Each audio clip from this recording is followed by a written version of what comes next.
So instead of doing a class right now, we'll have a class posted later today. It's going to be Pilates again, like a Pilates yoga fusion, but for right now I've had some of you ask about doing the wide leg lift into a headstand and then coming back down and into a side crow. So I haven't warmed up or anything, but I think I'm going to give you that little tutorial. Headstand, wide legs, come down into side crow. So we'll break it down a little bit. Your wide leg forward fold. You want to have a nice distance, maybe about a leg's distance between each of your feet. Take your hands to your hips, lift your heart, roll back your shoulders, give yourself a nice stretch. Then you're going to fold forward, dropping your hands down. It's okay if your hands are in front of your feet. It's all right if your hands are in between your feet or even back behind your heels. Right now you're just trying to open up the hips and what feels good for you. So holding on to this wide leg forward fold, either dropping your elbows, maybe grabbing your elbows, you can even grab your toes, whichever you prefer. Maybe like 5 more breaths here. When we do our headstand from here, some yogis find it easier because your weight is being dispersed more evenly across your lateral line, but if you find it more difficult, coming into it from a pike is also welcome, and we can go over pike. All right, yogis, to start, feet apart, toes forward, inner thighs adducted, squeezing in through your abdomen, drop your head. Now you are going to have weight on your head, but you're pushing your hands into the mat. You're pushing down so much that maybe your heels come up. So maybe you do this just a couple times. Now, if headstand is something you're already really comfortable with, you know that you're going to lean forward, come up onto your tippy toes, lift the legs. You can hold here if that's comfortable. Sometimes bringing the feet together is comfortable. If you would like to, legs all the way up. Open up. Dismount. Lift up. Catch your hips. Step your feet together. So that's a wide leg. This is your tripod headstand sequence. So the basket headstand is when the forearms are down.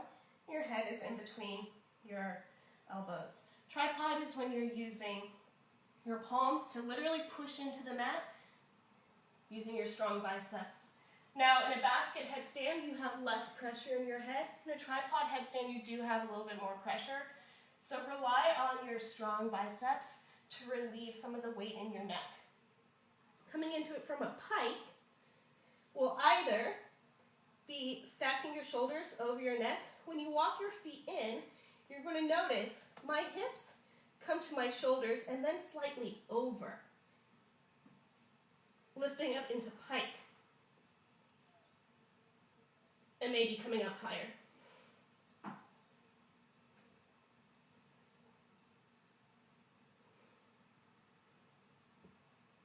All right, yogis, if that doesn't feel good, like if you're just not ready for pike, that takes a lot of lower abdominal resistance training and core strength. So if you're not there quite yet, coming into it from a crow can feel nice too. So let's say you know crow. Let's say crow's comfortable for you.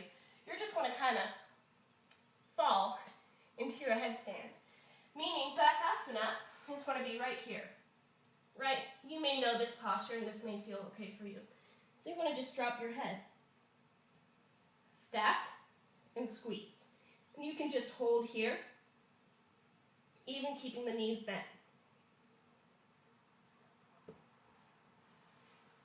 All right, so that was your wide leg headstand, pike headstand, little Bakasana to headstand.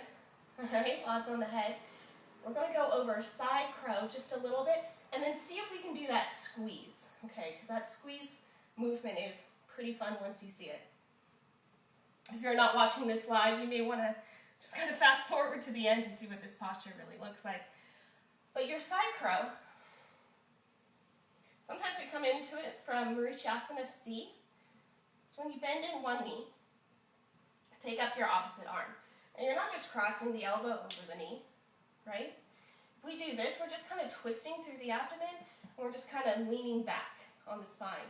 Instead, what you want to do is lift up, reach through the shoulder, pull up, elbow over. If you can see, I'm trying to get my knee as close to my armpit or my shoulder as I can, right? I want to get nice and squishy, nice and deep here. If you're at the elbow, this isn't bad, except in our yoga practice, we want to try to avoid relying on too much pressure with the joints. So you either want to be up by the tricep, up by the shoulder.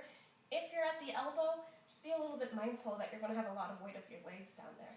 So get nice and squishy, lift up your chest, good. Hands down, all right. Back leg bends in. You're going to squeeze your hips forward, squeeze them back. Forward, back. You're just getting kind of comfortable in the movement here. When you do a side crow, it's like your chaturanga, all right? If your chaturanga is right here, and you're hovering in this push-up, that's the same thing you're doing in the side crow. You cross, you squeeze, you lift the hips up, think of your chaturanga, bend your elbows, and hold and hover here.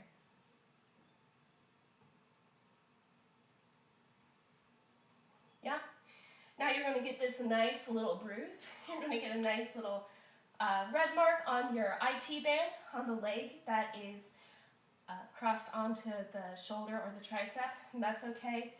It should feel kind of restorative in a way, like you're having some pressure there. Now, Bakasana, your side crow, can stay with the legs together, and this is nice, or you can spread the legs apart, Ekapada Kundanyasana B.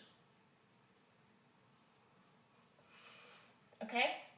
There's some really fun arm balance transitions between all of these little postures. Now when we do the headstand to Parshvabhakasana, it's going to be a tight squeeze on your core. So tuck in your knees and bring your arms forward. See if you can squeeze in. Squeeze, squeeze, squeeze, squeeze, squeeze. This is essentially what you're doing from your headstand down to your side crow. All right, let's take a look at it and then we can break it down again. So, I don't know, I guess I should have warmed up a little before I did this, but we can experiment and practice it together. When you're doing some of these inversions and some of these heavy lifts, yogis, just make sure you're breathing. Make sure you're having fun in it. If you fall out of it, that's a great opportunity to learn where you missed your balance or you missed your strength. Take a couple more deep breaths and then just try it again, right? Yoga should be fun. It should all be like a really fun, playful experience. Drop the head. Find Shrishasana. All right, now take a look at my elbows. As I tuck in my knees, I'm going to choose my favorite arm, tight squeeze, drop, hold, and lift.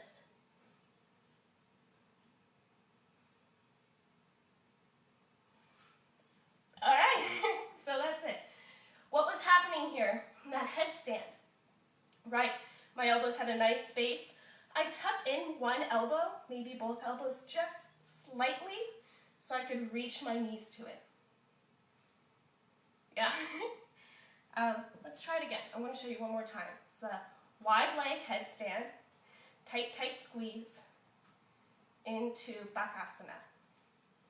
How about I show you from the side angle here. That way you can see what the tight squeeze looks like for my abdomen. Here we go. Wide leg. Head down. Find your headstand. Strong belly.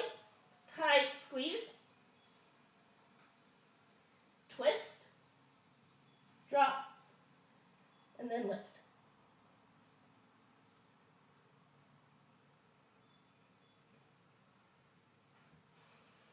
Yeah, it's pretty tough, but it's also pretty fun. The nice thing about this posture is that once you get it, once you build that muscle memory, you can do it over and over again. I always tend to favor my right side, so of course I can use some more practice on the left, and You may find that you have a favorite side to work with too.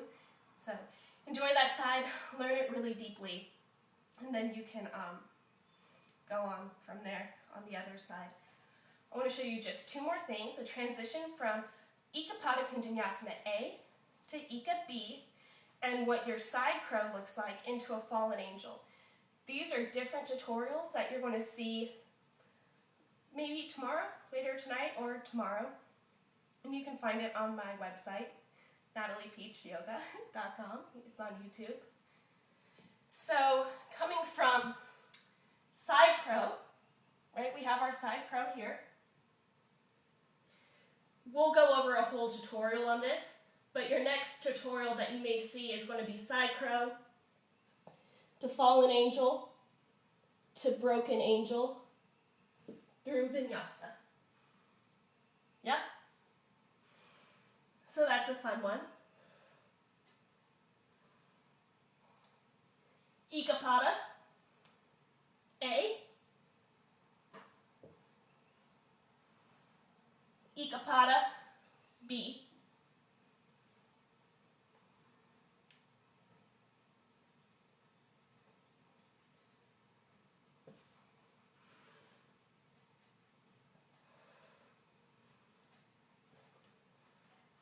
those are the next two tutorials, so just a little hint, a little preview of what's to come next. Look, if you liked these postures, but you still want a little more explanation or like a one-on-one, please feel free to send me a message either on Facebook or on YouTube or on my website, or you can text me and we can work together more one-on-one, just for fun, just to explore, and I can help you dissect it a little bit deeper if you'd like to. All right, short and sweet. Thanks.